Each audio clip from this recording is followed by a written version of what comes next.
Alors, le sujet, c'est la science exclut-elle toute forme de croyance? Alors, quand on dit exclure, ça veut simplement dire que la science peut remplacer, c'est-à-dire remplacer, peut éradiquer, peut supprimer la religion. Toute forme de croyance représente la religion. Alors, dans ce sujet, vous voyez, une introduction, je vais présenter deux introductions.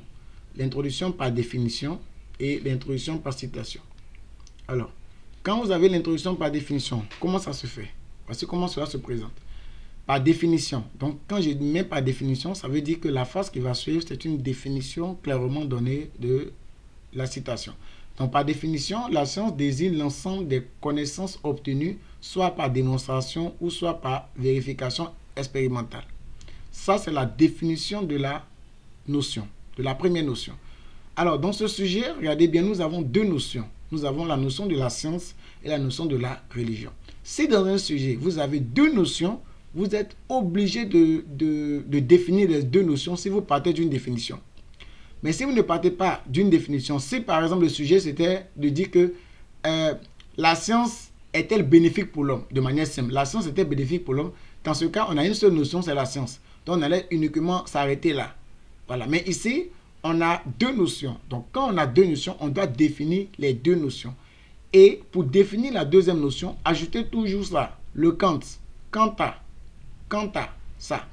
Ça, quand vous mettez ça, ça veut simplement dire que vous êtes en train maintenant de définir la deuxième notion. Si vous avez bien compris ça. Ok. Donc, quant à la religion, elle se présente comme étant le lien qui rattache l'homme à une ou plusieurs divinités. Ça, c'est la définition de la religion. Vous voyez, une seule définition par notion. Il y a des élèves qui mettent trois définitions. Ils n'ont qu'un problème. Ou bien deux définitions par notion. Non. Mettez une seule définition. Voilà. Et puis des définitions même vraiment simples. Au regard de cette définition, vous voyez, j'ai dit au regard de cette définition. Si c'était une seule définition, j'allais dire au regard de cette définition. Si c'était une seule notion, j'allais mettre au regard de cette définition. Mais comme on a deux notions, dans ce cas, je dirais au regard de ces définitions. Voilà. La science semble avoir le pouvoir de mettre fin à la religion, car elle fournit l'explication claire des phénomènes, tandis que la religion se base sur le dogmatisme. Voyez? Donc ici, on met en avant l'idée selon laquelle pourquoi la science peut remplacer la religion. Pourquoi cela? Voici, c'est ça que je présente ici, dans cette partie-là. Voilà, dans la première idée contradictoire.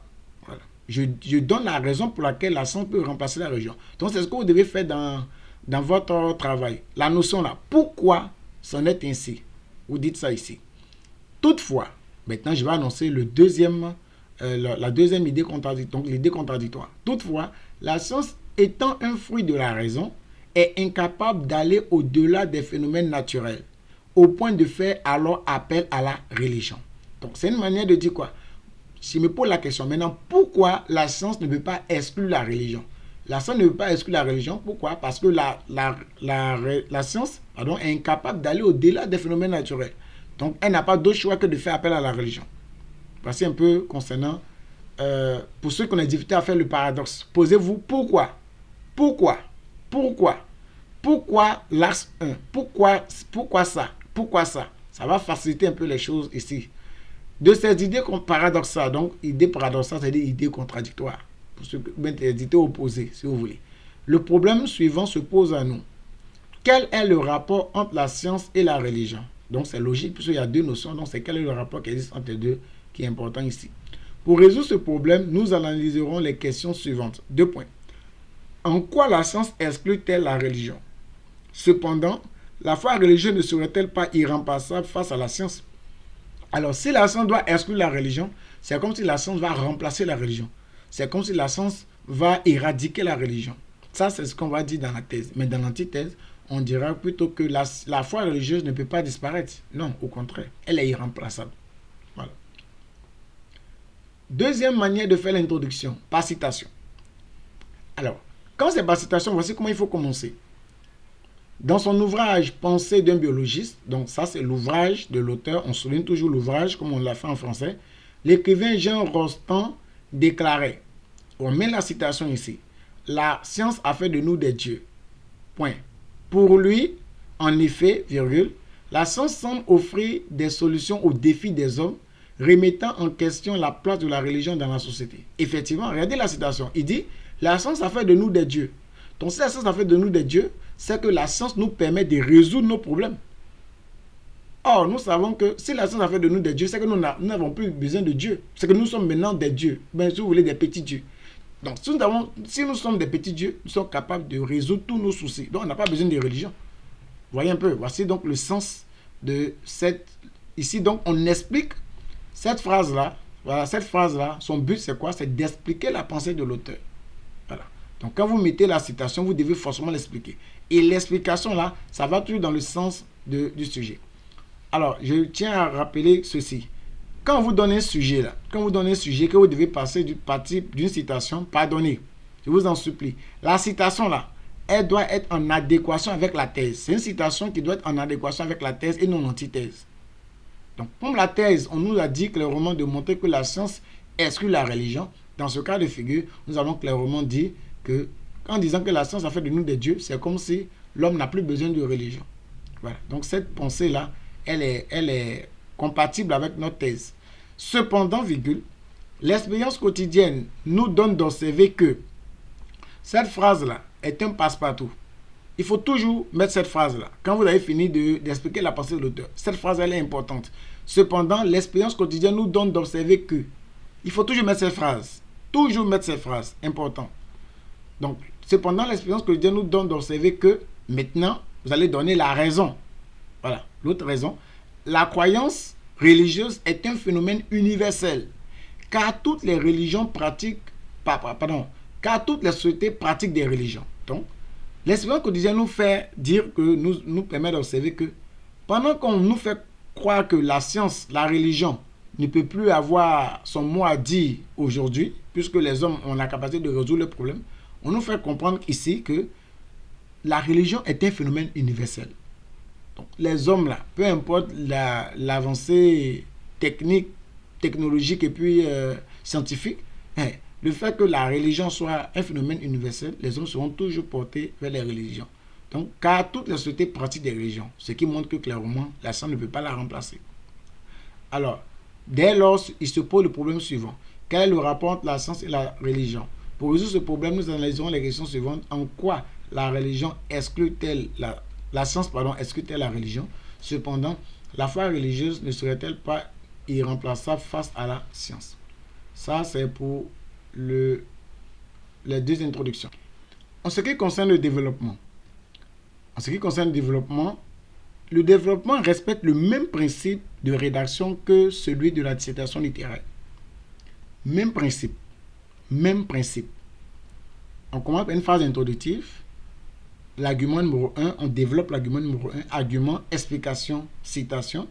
Argument numéro 2, explication, citation. Phrase de transition. Axe numéro 2, on commence par une phrase introductive et puis on fait comme ça. Voilà, toujours il faut faire comme ça. Alors le développement, voici ma phrase introductive. Tout ça c'est ma phrase introductive. Elle est très indispensable. La science peut exclure la religion. Ça c'est je mets la phrase dans la forme affirmative. C'est-à-dire la thèse. Voilà. La thèse c'est la science peut exclure la religion. Une telle affirmation semble être fondée dans la mesure où plusieurs arguments militent en faveur d'une telle position. Ok. Maintenant, je vais expliquer. Tout d'abord, quand on met tout d'abord, ce qui va suivre, c'est l'argument numéro 1. Donc, tout d'abord, la science permet à l'homme de dominer la nature, alors que la religion est basée sur des dogmes. En effet, je vais expliquer maintenant, la science permet à l'homme d'exploiter l'environnement pour satisfaire ses besoins, contrairement à la religion qui est basée sur des vérités irréfutables. Donc, vous voyez, j'ai expliqué cette idée-là ici. C'est d'ailleurs tout le sens de cette pensée de René Descartes dans le discours de la méthode. Donc voici ce que Descartes va dire dans le discours de la méthode. De par la science et la technique, l'homme deviendra maître et possesseur de la nature. Ça c'est la citation, n'est-ce pas? Quand on a mis la citation, on doit faire quoi? On doit maintenant expliquer brièvement la citation. Donc en une seule phrase, qu'est-ce que la citation veut dire?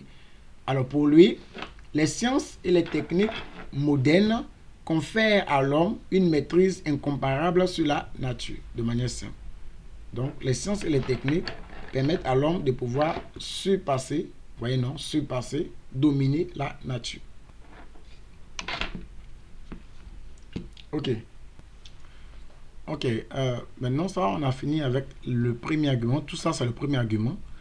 Maintenant, regardez bien. Vous voyez, on a souligné l'œuvre, l'ouvrage. Voilà. D'où est extrait la citation. On a souligné ça. Important, très important. Ok, on revient à la ligne, on écrit. De plus, la science améliore le quotidien de l'homme.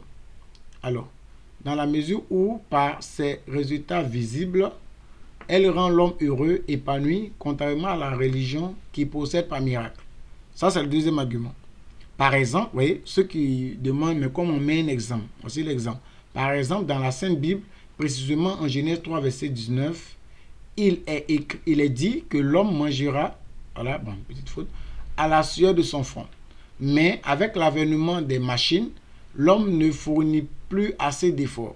Voyez, dans la transformation des matières premières en produits finis prêts à la consommation à grande échelle. Donc j'explique ici l'argument. C'est la raison pour laquelle Jacques Ellul, dans la technique ou l'enjeu du siècle, affirme: la science est le nouveau Dieu qui sauve. Par cette pensée, nous comprenons par là que la science joue un rôle central dans la résolution des problèmes et l'amélioration des conditions de vie des hommes. Donc ici, nous avons fini d'expliquer l'argument numéro 2. Maintenant, on va procéder à la phase de transition. On ne saute pas de ligne, ça va? On ne saute pas de ligne. C'est rattaché, on ne saute pas de ligne. Okay. Au regard de ce qui précède, la science semble éradiquer la foi religieuse.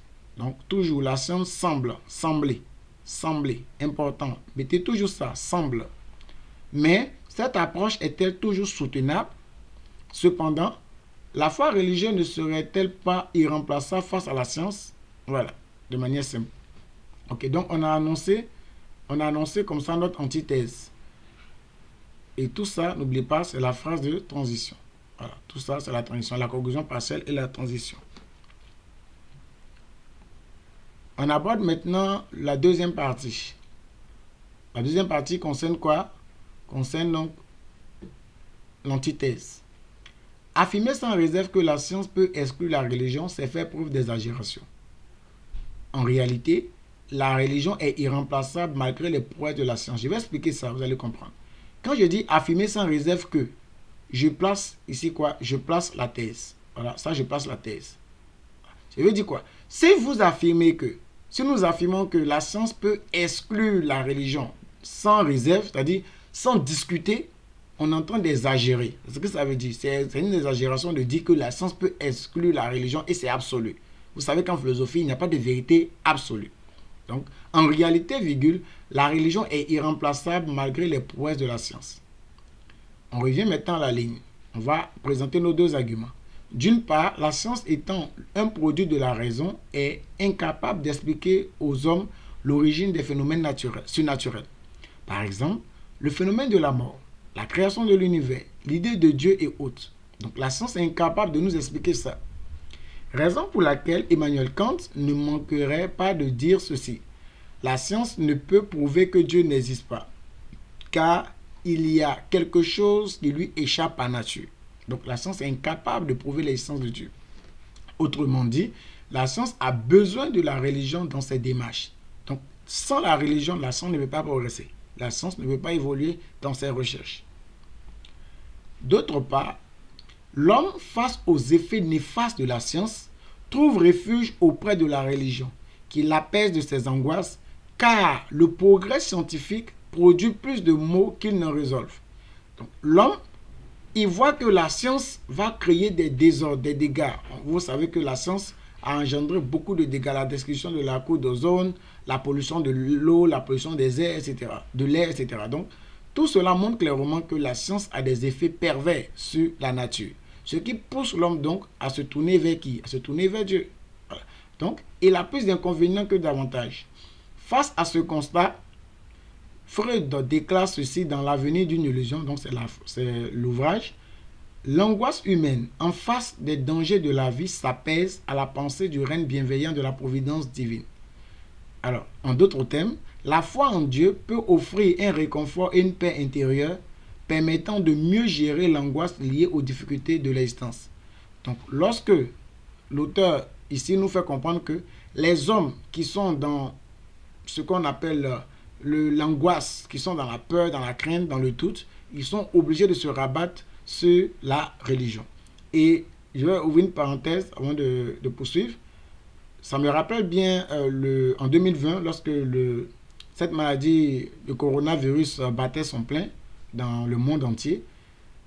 Un jour, le ministre de la Santé italienne, voilà, ce ministre-là, il est venu et il était en larmes. Il a dit qu'ils ont tout fait. Ils ont tout fait. Ils n'avaient vraiment plus de solution. Donc, et c'est cette phrase-là qu'il a eu à prononcer, qu'ils ne se remettent maintenant qu'à Dieu. Ils n'ont plus de solution, ils ne se remettent qu'à Dieu.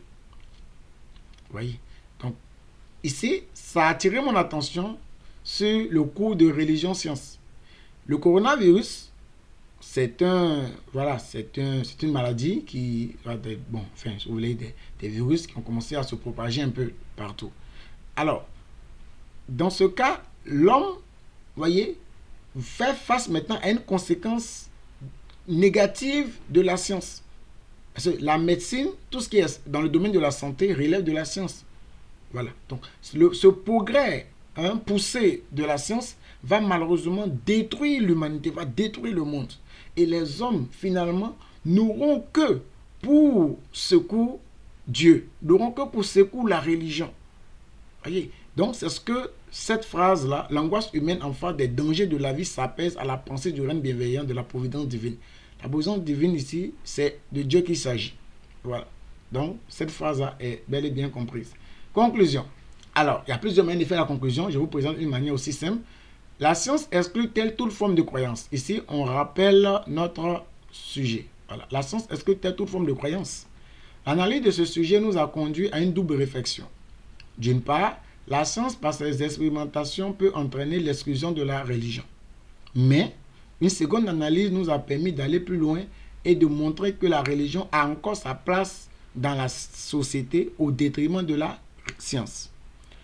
En ce qui nous concerne, donc c'est notre opinion personnelle, cette dernière approche reste soutenable. C'est-à-dire, nous soutenons l'idée selon laquelle la religion a encore sa place dans la société, malgré donc la présence de la science.